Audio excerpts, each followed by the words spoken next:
3월 27일 사순절 34번째 말씀입니다. 위대한 예스입니다. 출애굽기 17장 7절 말씀입니다. 그가 그곳 이름을 마사 또는 무리바라 불렀으니 이는 이스라엘 자손이 다투었음이라. 또는 그들이 여호와를 시험하여 이르기를 여호와께서 우리 중에 계신가 안 계신가 하였음이더라. 아멘. 오늘 본문 말씀은 이스라엘이 이집트의 노예 시절을 지나서 가나안 땅, 약속의 땅에 들어가기 전에 광야에서 겪던 일입니다.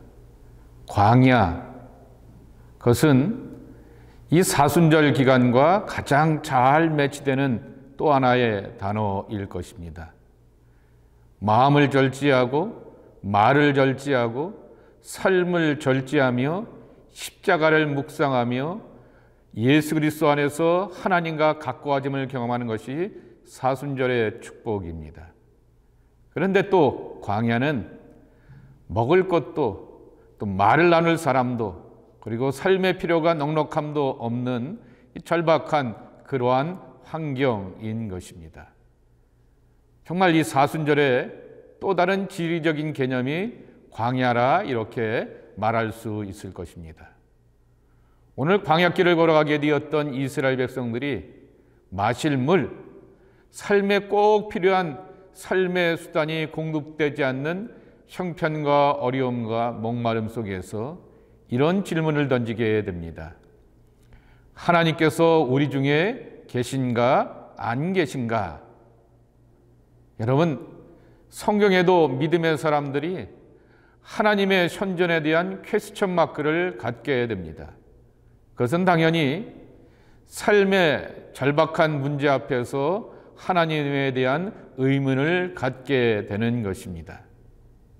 결국 이 하나님의 부재, 그것을 직면하게 되면서 또 한편으로는 하나님밖에 없습니다라고 하는 그러한 절실함도 함께 고백하게 됩니다. 그때 오늘 말씀에도 있는 것처럼 하나님께서는 모세를 통하여서 이스라엘이 의심하게 되고 불안하게 되는 문제를 해결하여 주십니다. 그들이 울부짖고 한탄하며 깊은 나락 가운데 있을 때 하나님께서는 결정적인 순간에 응답하여 주시며 물을 주셨습니다. 그냥 물이 아니라 생명수였던 것입니다.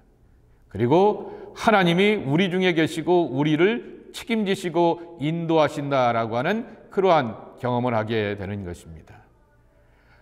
여기 교재에도 나와 있는 것처럼 하나님은 광야를 생명의 경기장으로 바꾸실 능력이 있습니다. 하나님은 신뢰할 만합니다. 하나님은 신실하십니다. 하나님은 부족하고 불안한 상황을 생명으로 채워주시는 근본이십니다. 근데 계속해서 여러분 표현이 하나 있지요. 맞습니다. 맞습니다. 맞습니다입니다. 그것을 영어로 바꾼다라고 하면은 yes입니다. 언제나 우리는 막막한 세상살이 속에서도 안녕을 창조하시는 샬롬의 하나님의 설명할 수 없는 능력을 경험하게 됩니다. 그래서 광야에서도 예스, 이 사순절의 절망을 지나가면서도 예스, 이 팬데믹의 두렵고 막연한 상황 가운데서도 예스, 반석에서도 물을 내시는 그 하나님 앞에 대하여 예스, 목마름 앞에서도 예스, 세상을 향하여서도 예스, 그리고 모든 환경과 시련을 뛰어넘는 설명할 수 없는 그러한 상황 가운데서도 하나님에 대해서는 예스, 예스, 예스라고 고백하며 하나님의 예가 되는 예수님처럼 살아가야 할 것입니다.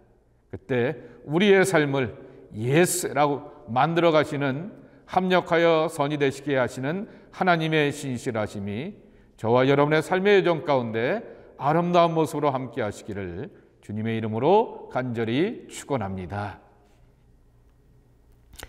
예스라고 말씀하신 하나님, 주께서 계속하여 주의 신실하심을 보이십니다. 궁핍하고 불모의 광야에서 주께서는 우리의 필요를 아시고 그것을 채워주십니다. 우리의 여정을 따라 우리의 정신과 마음을 열어주셔서 주를 전적으로 신뢰하게 하옵소서. 그리스도 예수 그리스도의 이름으로 기도하옵나이다. 아멘.